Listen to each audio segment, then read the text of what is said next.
Hey guys, I hope you all got your coffee. Just got off with our Amazon execs. They confirm we have more money for Wheel of Time Seasons 2 and 3. Awesome! Not only that, since we've planned out the whole series, we'll actually be able to tell the story we want to tell. Wait, I know you said Amazon made us do 8 episodes for Season 1 instead of 10, like all the best fantasy shows.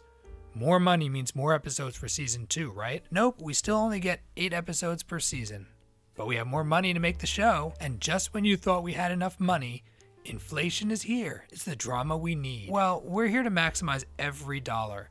Nothing will be wasted in making our special effects look above average, and our lighting and color palette flat and washed out for the best of television. Oh, I was worried you'd actually want me to pace our story more organically and give more room for character development. So we're clear, world building is still important to the character work, right? Like how we mentioned Taverin a lot and told the audience it was important, but then never showed them anything about how it actually works. Or how the Fades and the Trollocs mysteriously stopped hunting our main characters for the second half of Season 1. Or how we time skipped to Tarvalon and jumped across the continent because, honestly, why should time matter in a show where the long night is coming? The last battle, I get what you mean. Yeah, we need a ton of world building regardless how it impacts our pacing or character development. Like in Episode 5, where we spent a whole episode on the Water Aes Sedai bond. Or how we spent an episode on A Day in the Life of Moraine, including her secret love life and her Harry Potter entourage reminiscent showdown at the tower. But it definitely subverted audience expectations. Our telegraphing where the first 4 episodes were going and then that twist mid-season was brilliant. Exactly, so let's do a quick review of our priorities. We have an incredibly diverse cast of actors who are extremely talented, so we definitely should lean into their acting strengths with more love triangles. That's easy. Remember how I totally got Jon and Daenerys together in Season 7 because Jon had nothing better to do, and it would be so dramatic when he stabbed her at the very end? Family getting together is great for PR. Expectations were subverted. Definitely dramatic. But that's not a love triangle. I'm thinking we have Perrin, who had almost nothing to do in Season 1. Why don't we continue contrived Episode 7 conflict with Rand? Remember how great that went over? Absolutely. Too often in the books, Robert Jordan would avoid the romantic entanglements of our core 5 with each other. The fact is that Robert Jordan did not lean into Perrin's feelings for Egwene enough. Even though she wasn't with Rand, it was so 1990s. We need to imagine what Robert Jordan would do if he were writing today. And that means we definitely need to lean into the love triangles further. Because love triangles are awesome, we need more of them. Okay, so let me make sure I'm following. Rand and Perrin and Egwene will be a 1 love triangle. Nynaeve, Lan, and Moraine is another one. But what do we do with Matt? We'll have Matt do something. Maybe he'll be out of money. He can befriend an Aes Sedai or 2 and their warders at the tower. He's an attractive guy. We already made clear he'll sleep around for money in the pilot, but we have to make sure the woman's in control of the situation. He's only there because she allows him to be. And that is how... Oh, wait, hold on. Someone's joining. Hey guys, sorry I'm late. I've been waiting on the call for a while. No one let me in. It's almost like you guys aren't excited for my POV. No. Just didn't see expectations and create drama. Have a show name with a huge following of over 90 million book buyers and fans. We take the point of view you represent very seriously. Really? Yes, since our audience is of lapsed book readers and generic fantasy fans, you should know we definitely want to hear from you what book readers will want. Not so we can ignore them and do our own thing, but so that we can subvert their expectations and create drama. We just want to bring the real story to life.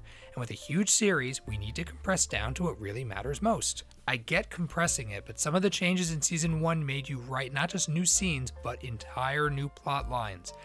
That doesn't sound like we want to adapt the core of Wheel of Time. We definitely want to give the book readers another turning of the wheel. That I can promise you. There will need to be some changes, but we plan to keep the heart of Robert Jordan's story. Okay, let's go with that. So now we got the story started, we can slow down in Season 2, lay out the building blocks of character and world for the rest of the series. Oh, no, that's not what I meant. Season 1 worked because the characters moved together as a group. Then we split them up so we can have them all assemble again at the end. It's tough to get to know your individual characters when they're in a group together, so in Season 2, this time, we should break them all up and send them on different adventures so we can have them assembled together at the end. And you're sure this won't feel like we're retreading Season 1? Nah, everyone's used to this approach already. And don't worry, we'll give readers enough to keep them interested. Remember in Season 1, we had that little girl give her doll Brigitte to Matt? You remember that? Yeah. That was a sweet moment, but had nothing to do with the core story. Yeah, but as a book fan, you know who Brigitte is. Isn't that an amazing moment? You got to see a doll of Brigitte. It's such great foreshadowing. Right, I get that, but that doesn't mean anything to non-book readers, and it doesn't do anything to help us land the core principles of the world or the characters we set in Season 1. Every second is precious, you told us, since we only have 10 episodes and are compressing nearly 1,500 pages. Eight. Wait, what? Eight episodes? Didn't they say if the show did well, we'd have more? Sorry you missed it. We spoke about it earlier. If only you were here when the meeting started. I was. Like I said, timeliness and faithfulness to our show is key. We need everyone to help support the table. We're a team. This is not just about following my vision.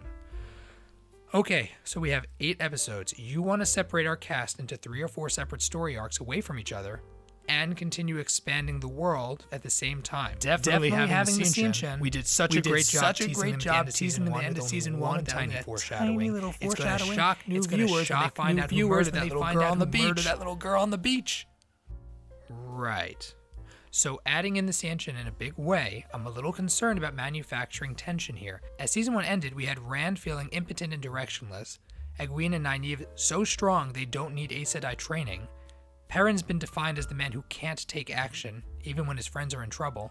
Loial is dead, Moiraine is shielded. I think we have to take a step back and make sure we're clear on our stakes. Wait, you're throwing me a curveball here. You told me you wanted salad for delivery. No, not stakes. Stakes. S-T-A-K-E-S. Aha, darker tone, I get it. Like the way we had that Aes Sedai burned at the stake in season 1, but this time, no, stakes. That there are real consequences for our characters and their actions. If our characters don't reach their goal, what will happen? What can go wrong? That's how we keep our audience engaged with the story. Are you saying we should have Rand's buddies do him in? Maybe over dinner? Or we can subvert expectations like in season 1, where we set up the dagger Mat gets in Shudder Lagoth. It's a big deal to be touched by that thing. Pretty much instant death, right? So, when Padan Fain stabbed Loial at the end of season 1, everyone totally bought that Loial is dead, right? Right, because he has to be dead. But what if he wasn't? Not dead. After getting stabbed by a dagger from Shudder Lagoth. Yeah, not dead. Alive. This way, the stakes are high. Anyone can get stabbed and die. Can't kill him. You just said the stakes are high because he would die. Right, but not dead, you know. He's one of my favorites. But then there's no stakes. Anyone can appear to die and come back. Is that what you had in mind when Egwene brought Nynaeve back from the dead? No way, she didn't come back from the dead. Wait, we showed her healing a long time later. She looked completely dead, like crispy toast dead. And we know that Egwene doesn't really know how to heal. She wasn't dead, I'm telling you, she wasn't. I wrote it in the script. We can't actually have Nynaeve die so early in the show, are you crazy? But we showed she died. If there's no consequences, then there's no tension, and no tension means no one's gonna care what happens to our characters. Or even what happens next. Exactly, how else are we gonna be able to break any of the rules we set up? How are we gonna subvert expectations? Consistency in our world building would be predictable, and that's what I'm saying. If people think she died, maybe she did, maybe she didn't. As long as no one knows, they don't know. You know? No, I don't know. Well, don't worry about it. Good thing the audience we need aren't fans like you. And even better, by setting up these impossible fake-out deaths and making the audience not worry about death as a consequence, when I do want to kill our darlings, it will discomfort book fans in their deepest hearts of hearts. No one will know if they're actually dead, so book readers will not only see characters they didn't expect to die, but they'll never know if they can come back or not, and they'll need to keep watching to find out. So you expect someone who knows that all death is temporary, and that character death doesn't mean anything, they'll want to keep watching. And continue when you horribly kill a character they love who never died in the books purely for shock value. You sound surprised. It totally worked out when I did it in War Stars episode 8. Okay, can you give me one example, just one, of someone you'd kill off? You'll find out. But I'm on your writing team. I'm here to help make this show as faithful an adaptation to the books as we can. And that right there is why you'll need to find out. You're a perfect representative of the audience we need to shock. Why don't we get back to planning the love triangles, our random character deaths, and new content not at all from the books? Like the Moiraine-Swan relationship. Is Moiraine open to a love triangle with Lan and Swan? Something to think about. Alright, why do I even bother? It's like you're all the same anyway. I'm gonna go cry myself to sleep on my Juniper editions. I'll see you guys in the next one. Don't worry, we'll get you that steak for dinner.